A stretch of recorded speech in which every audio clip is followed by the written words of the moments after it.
Рамазан айы бұл зикирдин айы. Рамазан айы Кур'ан-ы Каримди окуунун айы.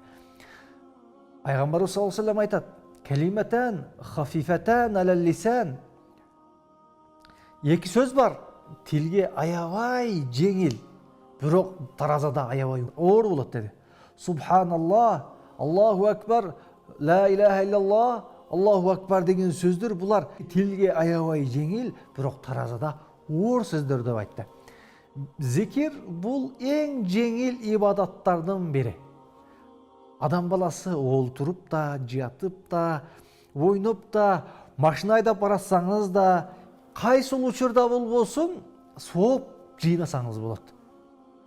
Аллахны эстеп айдаңыз. Машина улоону айдап баратасыз, субханаллах, Аллаху акбар, Кудайды тааланы эстеңиз. Тасбих айтыңыз. Кудайга шүгүр келтириңиз. Ла илаха иллаллах, Мухаммадур Расулуллах деген сөздөрдү көп-көп айтыңыз. Алла тааланы көп-көп эстесек, Алла таала бизди эстейт. Пайгамбар саллаллаху алейхи ва саллям хадисинде келет: кимде ким жыргалчылык мезгилинде Кудай тааланы эстесе, Алла таала кыйналып турган учурунда Алла таалага жардам берет деди. Баарыбыз эле башыбызга түйшүк келгенде, качанда кыйналганыбызда, качанда өлүм көзгө көрүнгөндө, качанда ооруганыбызда баарыбыз Кудайды эстейбиз. Жаратканды эстейбиз. Алла деп баштайбыз. Качанда бир өмүрүбүзгө коркунуч келсе, Кудай тааланы эстей баштайбыз. Бирок Алла таала бизге эч кандай бир кыйынчылык келбегенде, денең ырахатта жүргөндө бизге Кудай таала зикир кылууну буйрду. Күн сайын эрте менен кечинде зикир кыл, Кудай тааланы көп-көп эсте, сооп жыйна деп айтты. Бейишке барганда ушул биздин ар бир тасбихибиз үчүн бир дарактар тигилет экен. Пайгамбарыбыз саллаллаху алейхи ва салламга сахабалар келишти. Кедей сахабалар келди. Аллахтын элчиси, бизге Кудай таалам көп байлык берген жок. Мол кээ-бир сахабаларга, кээ-бир адамдарга Кудай таала көп-көп байлык берди.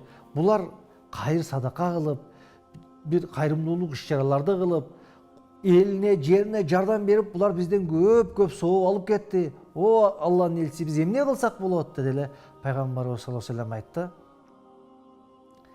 "Силерге алардан да көбүрөөк сооптоп отурган ишти айтайынбы?" деди эле сахабалар. Расулулла, айтыңыз дешти.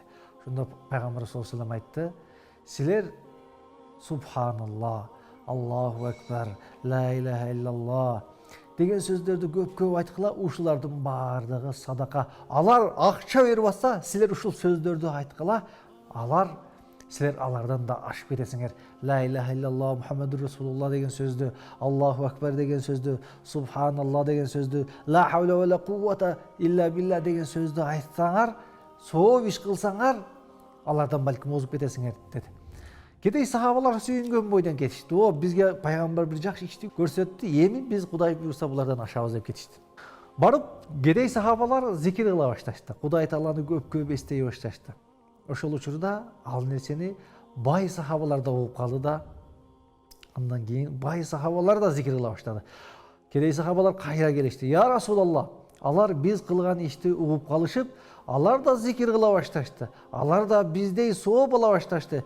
Эмне кылайлы?" дедилер. Пайгамбар саллаллаху алейхи ва саллям айтты: "Тилке фадлуллах, ал Кудай тааланын бергени. Кимге кааласа байлык берет, кимге кааласа берет, кимге кааласа алып коет. Кудай таалага шүгүр кылла" деп айтты. Демек, биз зикир кылуу менен, субханалла деп айтуу менен, Кудай тааланы көп-көп эстөө менен ошол кайрымдуулук кылгандардан да көп-көп сооп алышыбыз толук ыктымал экен.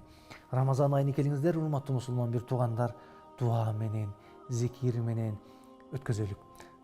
Ар бир биздин тасбихибиз, ар бир биздин такбирибиз кыямат күнүндө муктаж болушубуз толук ыктымал. Ошондуктан келиңиздер, Рамазан айында зикирди көбөйтөлүк. Алла таала Кур'ан-ы Каримде "Вазкуруллаха касиран лааллакум туфлихун" деп айтты. Алла тааланы көп-көп эстегиле, балким силер ийгиликке жетесиңер деди. Зикир, Кудай тааланы зикир кылууда чоң даанышмандык жатат. Зикир кылууда чоң бакыт жатат. Зикир кылууда чоң ийгиликтердин башаты жатат. Кудайды көп эстеңиз, ийгиликтин башаты ушул жерде. Кудайды көп эстеңиз, бакыттын башаты ушул жерде. Алла таала Кур'ан-ы Каримде Ала бизикриллахи татмаиннул кулуб. Билип койгула, Кудай Тааланы зикир кылуу менен, Алланы эстөө менен жүрөктөр ырахаттанат, жүрөктөр эс алат, жүрөктөр бейпилдик табат деп айтты. Зикир кылыңыз. Күн чыгып баратканда, күн батып жаткан учурда, ар бир намаздан кийин, намаздан алдын, намаздан кийин жүргөн жериңизде Кудай Тааланы көп-көп зикир кылыңыз. Жүрөгүңүздө тынчтык табасыз, жүрөгүңүздө бейпилдик табасыз.